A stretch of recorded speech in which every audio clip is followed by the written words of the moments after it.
Ruby. Ooh. All right. Let's go. Let's see if this will work. Nope, that's not going to work. No, that's not going to work. Let's see if this will work. There we go. Okay, here we go. So I grew up in the Star Trek generation, space, the final frontier. Yes? You guys may watch this on Nickelodeon or something now. Of course, the next generation Star Trek was even better than the original. It was good stuff. You know, in Star Trek, they had these communicators. That was really cool. People could talk to each other from these little handheld devices. Yeah, we thought that was cool back then. So cool, in fact, that now we have these things. We call them what? Cell phones. Yeah. And if you're a Star Trek fan, you might put a Star Trek Starfleet emblem on your cell phone to remind yourself that it all began with Star Trek here. Okay? In fact, if you look at the Star Trek Starfleet logo, which is this one over here on the right, it looks very similar to the current Space Force logo. I wonder why. Star Trek stole it from them through a time warp, you know? Yes. Anyway, good stuff there. Yes? All right. Back when I was about your age, the big computer was not in the cell phone, it was the Commodore 64. A few people remember that. The language was BASIC. It was BASIC. What's that? Literally. Literally, yeah. The language was literally BASIC, and that was a basic language as well. It was fun stuff, you know. And I don't know what you guys were doing over the summer, but there was lots of story about the Google AI, which is a whole lot bigger machine than the Commodore 64 was when I was your age, right? And there was talk about the Google AI having some sort of understanding of itself. Okay, this engineer was testing the AI for religious bias and stuff like this, and he was asking it all kinds of metaphysical type questions. And the computer responded in a way that made the engineer think that the computer was aware of itself and its situation and that it was existing. Kind of a scary idea of computers recognizing their existence. You know, and so my computer science buddy said, no, Gary, this is just an algorithm. You know, the machine is just running some algorithm that takes data from its memory, puts it together to answer questions that people pose to it. I think, that's not alive? Isn't that kind of what we do? Yeah. If that's not alive, then are we alive? Made me wonder, you know, what is it to be alive, you know? And it also made me wonder about this thing. I don't know if any of you heard of this. This book that came out a while back, The Singularity is Near, by this futurist, Ray Kurzweil. And he speaks of this time, the singularity, after which people will no longer be dying. Yes? You know, if our life expectancy keeps increasing all the time, you know, except for little pauses through COVID and stuff like that, okay? There'll be a time where eventually we'll reach this point in time where people will no longer die. And that will be the singularity. And it will introduce what we sometimes call the post-human condition. Okay? The transhuman condition is on the way to the post-human condition. Yes? Interesting stuff to think about, isn't it? Now, you might think that's a little bit out there, and we don't have to worry about that today. But there are things that you should worry about today. Things like ozone holes. Yes? Okay. This is kind of old data too, but it's stuff that happens to us today. And it's a technological problem that we have to deal with. How do we deal with things like the ozone hole? Or global warming. We had a really hot summer here in Texas. Yes, this last summer. Hate to see another one that was even hotter than that. How do we deal with these things? Did technology cause the problem? What's the solution to the problem? More technology? How would we even know there's a problem without technology? Okay? And, talk to our friend Dr. Dyer, who will be up here next week, and he'll tell you about these dead zones in the Gulf of Mexico, right? Where everything is dead. Why? Because of all this stuff that washes down through the rivers into the Gulf of Mexico. Stuff that we made, pesticides, herbicides, all that kind of stuff. Yeah. Sometimes we have to think, technology is causing all this. The technology that we've developed and are using is creating all these problems for us. And if you don't care about the Gulf of Mexico, here's one that hits us all at the heart of who we are. Endocrine disruptors. Things that mess with our hormones and our development. Yes? This really affects who we are. Scary stuff. That things that we are producing to, wash our dishes and things like that can be messing with the nature of who we are as people. Yes? That's a scary thought. Hope you guys are scared a little bit by all that. You should be. If you're not, I'm a little scared of that. Yes? Now, how do you react to these threats caused by technology? Are you like the Amish and sort of try to separate yourself from the rest of society, limit the amount of technology that your society can use? Or maybe, you decide, well, we're going to worship nature itself and hug a tree. Yeah. Well, if you were either one of those cases, I don't think you'd be here in this audience right now. So I'm going to propose a different solution, or at least a talking point for a solution. And I'm not coming up with these things myself. I'm taking them from some books that I thought were helpful in thinking about technology and science and how we deal with it as Christians. The book on the left is an old book. It was put out in the 80s by my alma mater and Dr. Hamilton's alma mater, Calvin University. It was written by computer scientists and engineers and chemists. And this one other dude, Egbert Sherman, who was a visiting philosopher from Holland. He jumped in for a couple years and also contributed to this book. So he's kind of the philosopher type dude on there. Now, some of you may know that that book on the left is an old book. And recently, there's been an update to this book, and it's entitled This One, and it pretty much starts from the old one there and talks about some newer type of stuff. And this author, or one of the authors from this book, is actually going to be speaking to us later this semester. So I'm not going to talk about that book. I'm going to talk about the old book here. So we're going to go back to the old book. And I'm going to take some lessons that I learned from there and share them with you, and then we'll talk about some more things besides that. So the first thing we want to do is to define what technology is, so that we can be talking about the same thing here. Yes? So here's 3 definitions that the authors of this book give with respect to technology. We can look at technology from an anthropological sort of perspective. How does technology interact with individual people? So the anthropological sort of idea here. Or we can look at technology as a system of learning.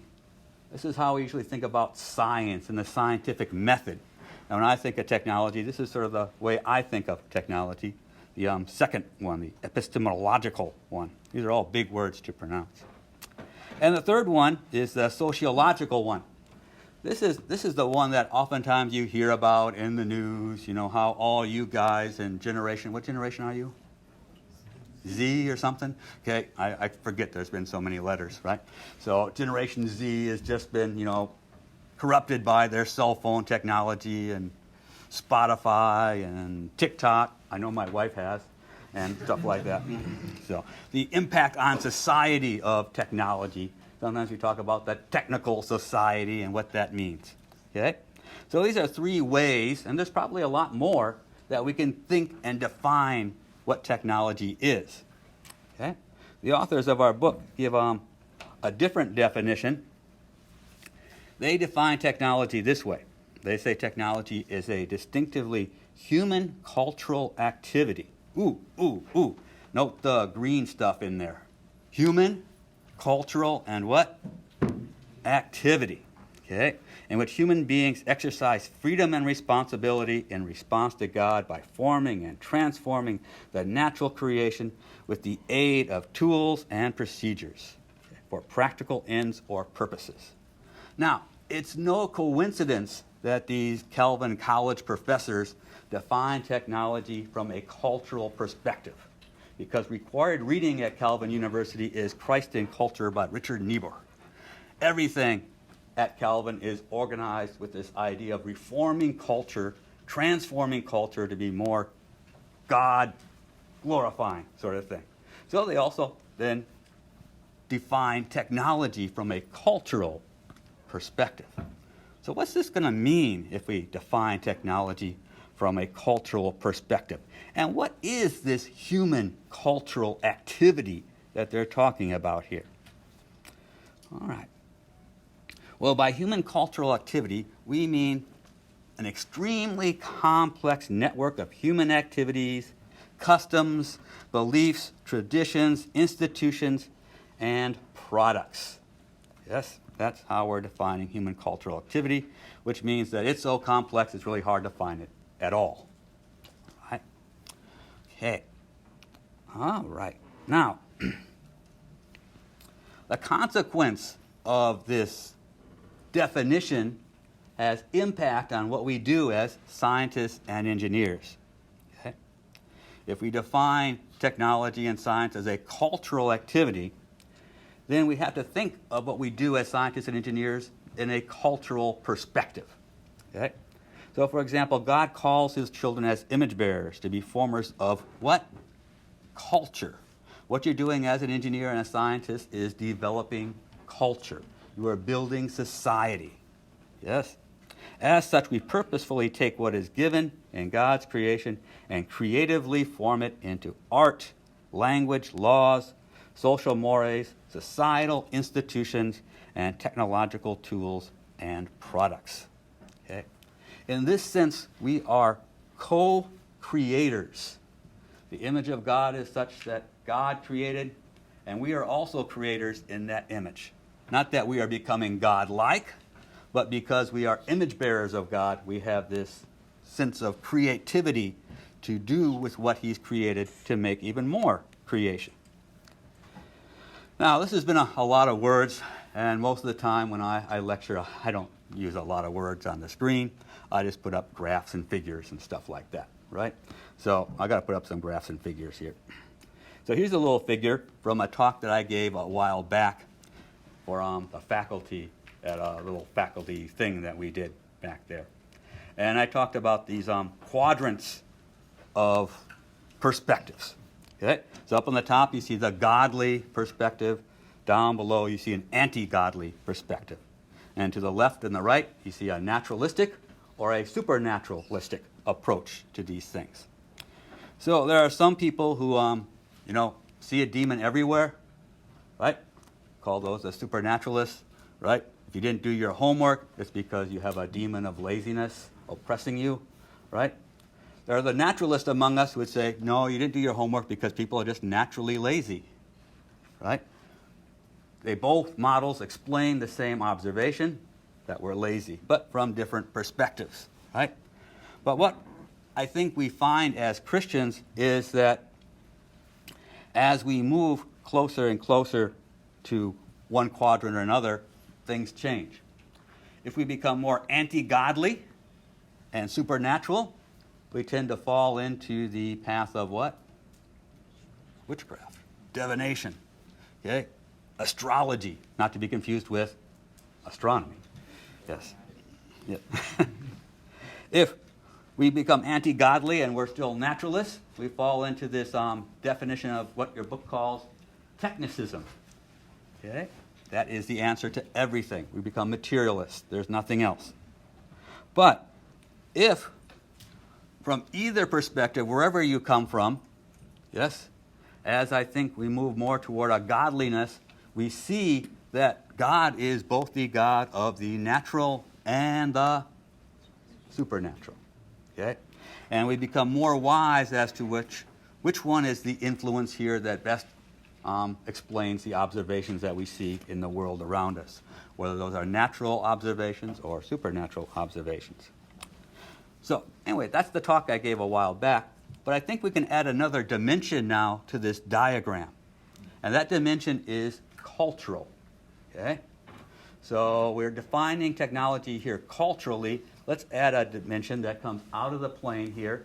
Okay? So your X, Y, Z type dimension. And we're going to put a new plane up here in front of the screen. And we're going to call that dimension the cultural dimension. Okay? And you can go in a positive direction here culturally, in which you are culturally engaged, right? Or you can go in a negative direction in which you become culturally disengaged or anti-cultural. Okay?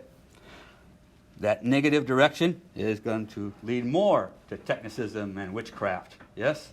We hope that a positive engagement with culture is going to be more redeeming for us and for the world. Okay. Now, what's all this going to do with respect to what we do as scientists and engineers and how we live as scientists and engineers? Well, here we go. Here's the controversy starts. Okay. This example was in the old book. I looked in the new book and they took it out. I gotta know why, right? Yes? Because here you go. How many people have ever heard this slogan? Guns don't kill people, people kill people. Anybody heard that one? Okay. All right. Yeah, you hear this a lot in political circles. And the implication of this line is that technology is neutral, right? You know, the engineer, the scientist, we just make things. It's the people in society that use them for good or evil. It's their fault if people shoot people. It's not the engineer's fault who made the gun. Yes? It's the fault of the person pulling the trigger. Yes? Now, this neutrality perspective on science, right, is something that the authors of this book say is just wrong. The authors say technology is not neutral. Okay? And you say, well, okay, maybe. Why is that? Well, the authors recognize that this is a point of debate, and they give a lot of philosophical proofs or discussions to prove their point.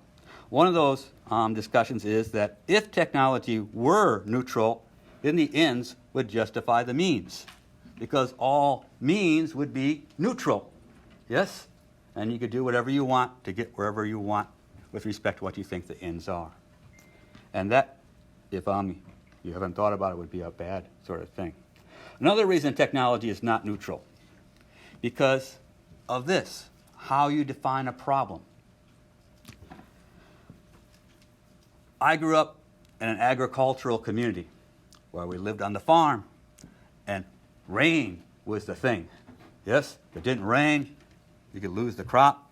Bad deal. We'd go visit our, grandparents who had retired to town, and they had a whole different idea about rain. To them, rain was just a problem because it made a muddy yard. To us, rain was, our fortune. Yes? So, depending who you are and what you see, you have different values on these things. For some people, rain is a very valuable thing that you want. The problem is not enough rain. Okay? For other people, having rain in the backyard is the problem, and you want to do something to stop that. So technology is not neutral because it depends on what you are valuing. How do you value rain? Your response, your technological and scientific response to that is value-laden. Yes? So technology is not neutral because we're always trying to correct a problem. That problem is only a problem if we choose it to be a problem. Maybe it's not the problem. Maybe it's the blessing. We decide what's the problem and what's the blessing. So technology in that sense cannot be neutral. Oh boy, here we go again. Big discussion going to happen at lunch now. I was hearing it already in our faculty workshop. Yeah? Technology is not neutral because science is not neutral. Now you'll say, well, F equals ma. How can that not be neutral? I mean, it's just what it is, right? How could science not be neutral? Well, it's the same thing here. Scientists explore the things that they are interested in. Yes? Where their interests come from. Their values. What they see as the problem. Right? Yes? If you have an interest in the motion of things, yeah, you're going to find a formula for F equals ma. But if you're not interested in those things, you might find different formulas. Yes? So the science that we develop is not neutral in the sense that we as scientists are not neutral. We all have our values, whether we fess up to them or not.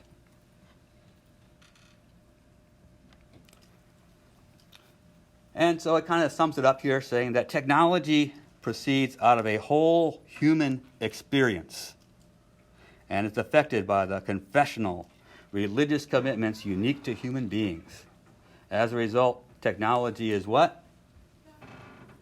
What's it say in green, class? Value laden. So values here are the thing leading to technology. And then our friend here from Holland kicks in as the philosopher of ethics, and he says, yeah, an ethics of technology then must therefore concern itself with people's good or responsible conduct in and with technology, as well as with complying with the legitimate motives, sound what? Values and what? Norms that hold for technology and its use. We're going to talk more about these norms in just a bit. Okay. All right. Now, here's another little book that I discovered this summer called, what's this called? The Religion of Technology. Yes? You know, some of us are fond to say that people are making technology a religion. This book says that religion is what brought us technology. Why? Well, what's the purpose of religion? Why do we believe in Jesus? Because after we die, we what? We live again. What does religion promise us? Eternal life, free of pain, sorrow. What's technology now promising us when the singularity comes? Eternal life, free of pain, sorrow. Hey, which one came from which? Yes?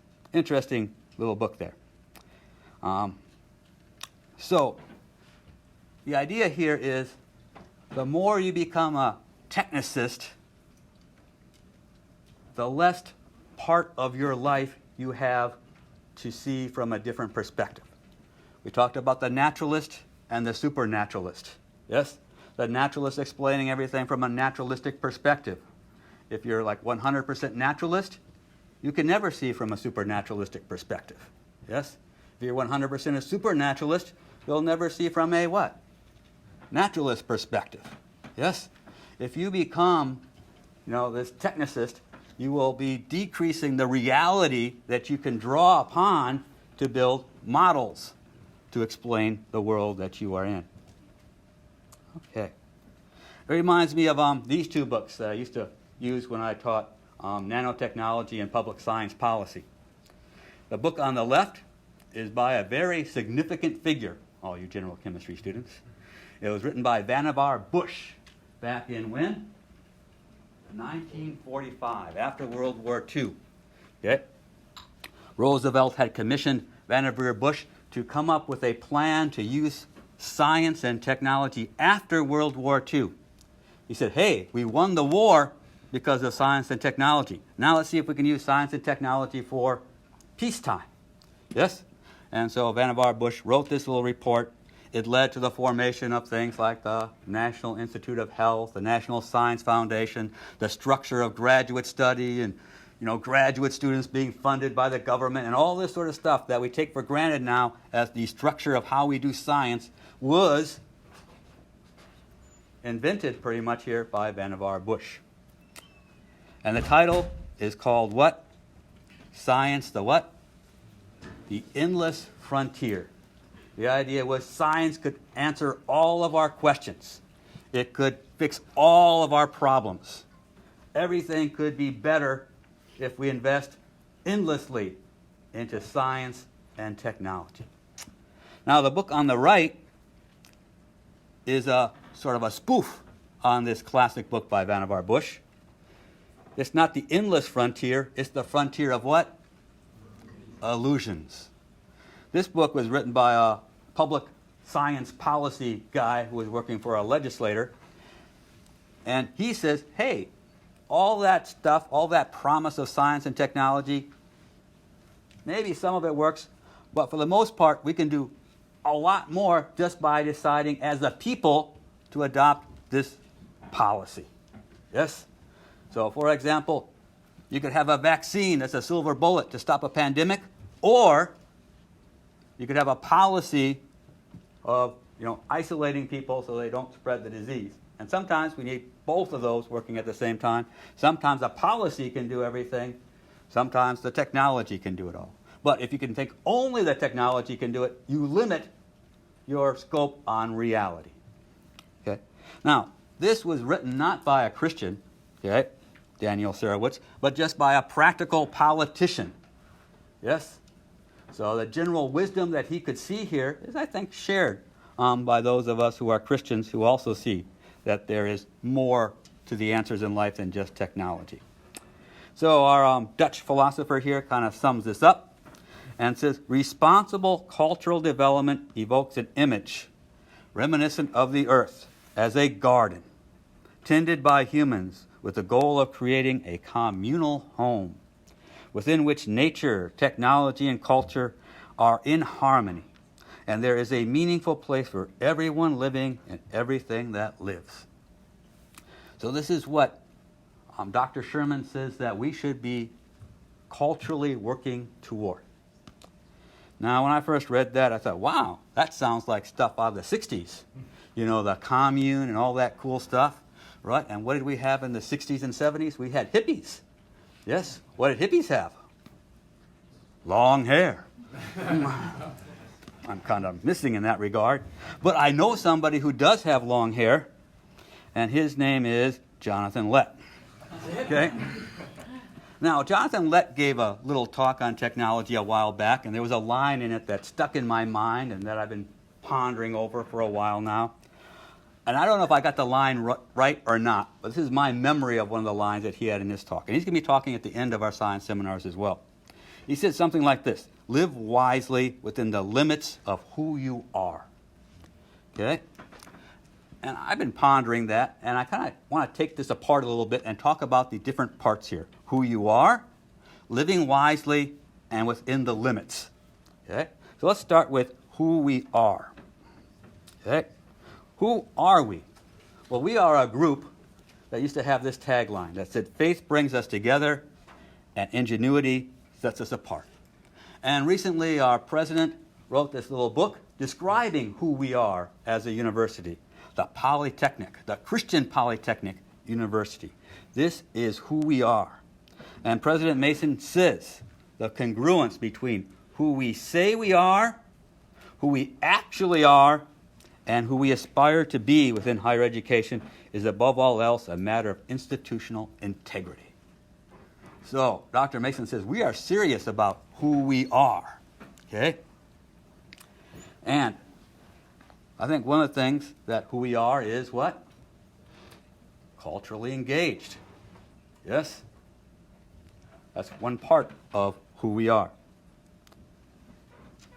R.G. Letourneau talks about who he is with respect to his faith. He says, now I ask you, what's the use of having a religion that won't work? If I had a religion that limped along during the week and maybe worked only on Sunday or while you're in church, I don't think I'd be very sold on it. I think I'd turn it in on a new model that worked 7 days a week. Okay? A religion that is engaged with life, engaged with society, engaged with the culture that we are part of. Not a religion that's isolated to church on Sunday. R.G. Letourneau was what? culturally engaged, very much so. R.G. Letourneau goes on to say, when he, God, created us, the world and everything in it, he didn't mean for us to stop there and say, okay, God, you've done it all. There's nothing left for us to do. He wanted us to take off from there and really build for his greater glory. Not only was he culturally engaged, he was also a what? A co-creator. So who we are culturally engaged. We are co-creators. Okay? Who we are. The title of R.G.'s autobiography is Movers of Men and what? Mountains. Yes. But we as a university are more than just movers of men and mountains. We are movers of men and movers of chemistry. Yeah. That's my vocation, chemistry. I like to move things in chemistry. Dr. Dyer is a biologist. He wants to move things in what? Biology. Our other speakers are going to be in mathematics, computer science, patent law, physics, engineering, history, theology. We want to move in all these areas of life. Yes? We want to take what R.G. started in moving mountains and move everything that there is in culture. Okay? Our tagline now is what? In every workplace, in every what? Nation. So not just in moving mountains, but in moving all these things is who we want to be. We want to be culturally engaged in every field that we work in. So again, we are co-creators, all of us. And we are what?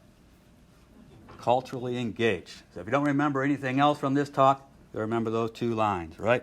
I say co-creator, you say culturally engaged. Co-creator. Culturally engaged. See, now we got it. All right.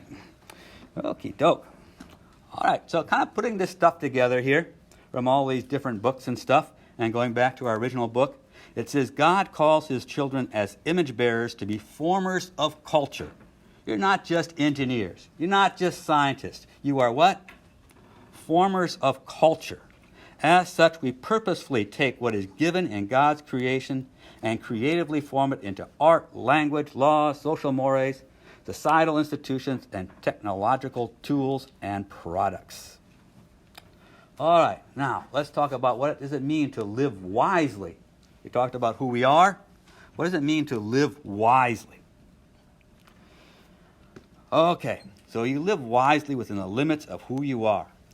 Wisdom has its basis, I understand it, in values. If you have the wrong values, you are not going to be very wise in your choices. Okay? And our values form what we call our ethics, our systems for analyzing problems. You know the old train problem, who are you going to kill if you pull the lever? Yeah, it depends on your what? Values. Yes? And you form rules that support those values. We call those sets of rules, that systematic approach, ethics. And from our ethics, we build our own personal character as we live out those values in our life. And the individuals, we come together as societies and communities, right? And these societies and communities form these covenantal relationships, or you might call morals for a society. Different societies have different morals because they have different values that serve their purposes. Okay? And these common morals of our society eventually get interpreted into our laws, things that become the official rules for what we do. And if you don't obey them, you go to prison. Yes? So if you're interested in science and technology, values, and the laws that we have to live, you should all take this course in the spring semester. Patent law for scientists and engineers, and we even invite non-scientists and engineers to join us. Okay, you need to be what? Culturally engaged. You can't just be an engineer. You need to know if the thing you are making is a patentable invention. Is it a commercializable product? Yes? Your employers want you to be more than just somebody who's going to work in the lab and make something. They want you to be a culturally engaged employee. All right, within the limits. Okay, first thing I thought, well, the limits of life are birth and death. Yes, that's it, right? Thinking from calculus class, right? All right. But I think that maybe our friend Dr. Lett here had different ideas what he means by within the limits. I think he meant by within the limits of who we are as humans. Could we technologically expand beyond what it means to be human? All right. So, for example, I wear glasses. A lot of you guys I see are wearing glasses. Is wearing glasses outside the limits of being human? It's a technological thing that's not natural to us. It's something we created. Have you ever thought about that? Are you cyborged? Are you a transhuman now, going on to the life of posthumanism, taking one step by wearing glasses? Or does wearing glasses help you fulfill your potential as a human because you can better see things that help you be more human with respect to your cultural engagement? I think the reason is the latter. Yes? And I think most of us would agree with that. Wearing glasses is not dehumanizing us. It's helping fulfill our potential as humans to be more human. Yes, I think so. What about LASIK surgery? This is kind of intrusive. It blows away a piece of your cornea, definitely changing who you were born naturally to be. Is that wrong? God made you with that cornea. Who are you to blow it away and change it? Yes? But we do it. I bet a lot of you in here have had LASIK surgery. Okay? Why do we do it? The same reason we wear glasses. To better be a human. Okay? We're not going outside the limits of humanity, but we're trying to reach our potential as humans, to be better humans. So I don't think most of us have a problem with LASIK surgery when we think about it that way. Prosthetics. Okay? If someone is born without a leg or loses a leg due to some event in their life, okay, I think most of us would say, yeah, give that person a prosthetic so that they can better do the things that humans do, walk and run. I don't think any of us would have a problem with this and say that this person is a transhuman, right? I think we would all say, hey, good for us. And we've had, prosthetic design things going on here at Laterno just for this purpose. What about implants that directly connect to the nerves? I mean, here we're getting into real cyborging stuff, right? We're not just putting things on and off temporarily. Yes, we're not just have a prosthetic that you can take off and put on. We're talking about things that are implanted into your nerves so that people can hear. Again, we have people on this campus with this technology. Yes, we don't say no to that. We say, yeah, this helps you be the person, right? The human that we want you to be, so you can better hear and function as a human. Okay. What about when we take out our teeth and put new teeth in, right? Yeah. This is a very popular thing to do. If you've got bad teeth, pull all those teeth out and implant nice new ones. Okay? It's certainly not the way you were born. It's not within the limits that God gave you as a natural person. But we feel that, hey, maybe this helps you be a better person, in the bigger sense of who God wants you to be, not just within the limits of your genetics that you had at the time. Okay? So most of us, I don't think, would have a problem with somebody getting implants, right? If they can afford it. They're kind of expensive, right? But yeah, there you go. What about dwarfism? People are born with dwarfism. They're very short, okay? But there are these very intrusive sort of cures or treatments for dwarfism, okay, where they break the bones and they put these braces on that kind of stretch it out so the bones have to grow together and grow longer. Sounds extremely painful sort of process to go through.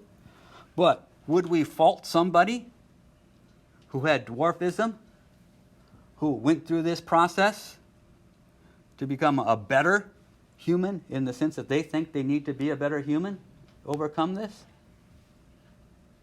I don't know. You can ask yourself those questions. What would you do? Who makes that call? And what if you just want to wear fancy clothes? I mean, yeah, bow ties. I mean, you weren't born with a bow tie, but we like to dress up sometimes. Yes? My wife likes it when I dress up sometimes. So, and then, what about the singularity? Remember Star Trek? When Spock had his brain implanted in this big network, a whole planet that ran the whole thing? Yes? And Spock could live forever if you just keep replacing the hardware around him? Yes? Okay. Is that outside the limits of humanity? Is that post-human now?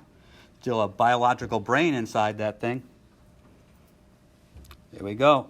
Change the limits on who we are. Yes? Not from birth to death anymore, but from birth to what? Infinity. All right. Anyway, these are good questions to ask and answer, I think. Yes? If we look at the university catalog and we look at our educational philosophy, there are statements in there that have some things to do with these questions. All right? Okay? And the part in green I want to emphasize here. It says that a view that sees no dichotomy in truth affirms that both biblical revelation and scientific inquiry are complementary rather than contradictory, the natural and the supernatural, okay? And requires a cognition of a personal God revealed both in nature and in the person of Jesus Christ, his Son. Thus, all truth is regarded as God-given and is consistently sacred and should be pursued with diligence and received with what? Humility. Yeah, received with humility. So we're going to have an opportunity to receive a lot of things this semester through our science seminars and our courses.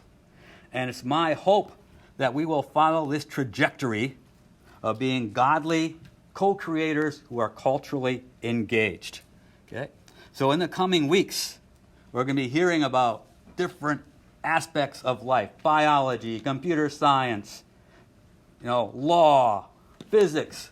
And we're going to ask ourselves, how are these things culturally engaged in a way that has Christian value in it?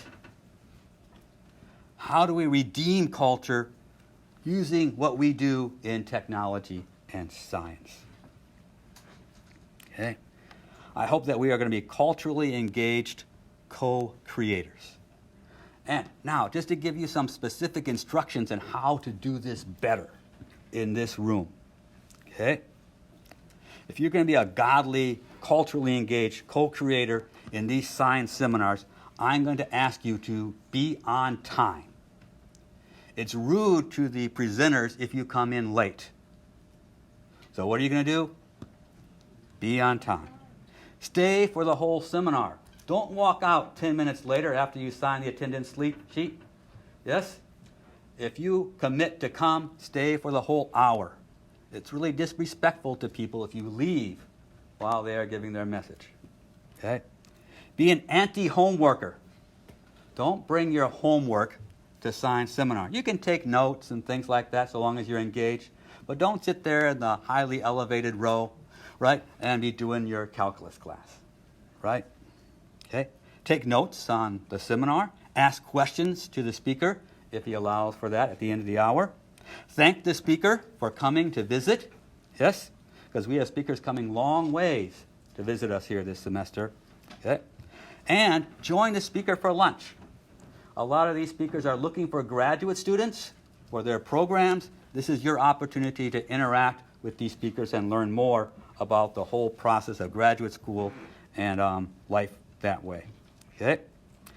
And come to the speaker's office hours. We're going to set the speaker up with office hours from 2 to 3, if they can stay that long, in the Glaske conference room over there. So if you don't have time to join for lunch, but you still have questions and want to follow up with the speaker, come and visit with the speaker. Tell the speaker about your ideas and your concerns with respect to technology and culture. And remember, in all of these things, it's faith that brings us together and ingenuity that sets us apart. And what the speaker experiences in this room as a speaker is what that speaker will take away from him when he goes to talk about the Christian Polytechnic University. Is he going to say those students were culturally engaged? Well, that's up to you. Is he going to say those students were co-creators? Well, that's up to you. Okay? Who you are is going to be determined by how you behave in these science seminar that go forth. Okay? So, with that thought, I think we have a couple minutes for questions. Okay? Do you have any questions on these things before we close up with another musical interlude? Yes? Okay. No, everybody's eager for lunch? Okay, well, let's close with another musical interlude here. Yes, oh, there's a question. Okay, yes. Okay, so at the beginning of your lecture, you said that technology was not neutral. It was either good or bad based off of what the people that created the technology. Well, not necessarily good or bad, but value-laden. Okay. Values differ from culture to culture, yes? To serve the people in that culture, to help them be more human within the geographical limits of those societies, right? But, so it's not, you can't just say it's good or bad, right? And I'm sorry if I gave that impression. But it is definitely value-laden. Okay. Does that help? Yes. So Okay. what I was going to ask was, some things have been invented with a good purpose in mind. Yes. And they go people will bad. twist them to use Yeah. them bad. So Yeah. would you say that is Yeah. because the value put into the technology Well, bad? yeah, And and the there's, technology itself. yeah, I feel for you, right? There's gray area. Things can be well intended, and oftentimes, the freons that were invented for refrigerants, that technology was well intended, but in result was ozone depletion, right? And we had to change those freons. But we only know that because of science and technology, right? We want to be well-intended. Sometimes we have to correct our mistakes, right? And mistakes are going to happen. But we want at least to be intentionally good, yes? We can't eliminate all the mistakes. We aren't going to be perfect, right? But we can do our best to make it as best we can, if that helps. Other questions? Yes? Why would anyone want to live forever? I mean, I don't want to die. So, yeah, good question there. I mean, there are people who do, so, yeah. I mean, don't you? Don't you want to be with Jesus? Isn't that what, our theology says? We will live forever? Okay. Any other questions or comments out there? All right. Okay. Well, let me excuse you then. If you want to come to lunch, we're going to be meeting out the room over here and gathering up over there. And thank you for coming. Thank you.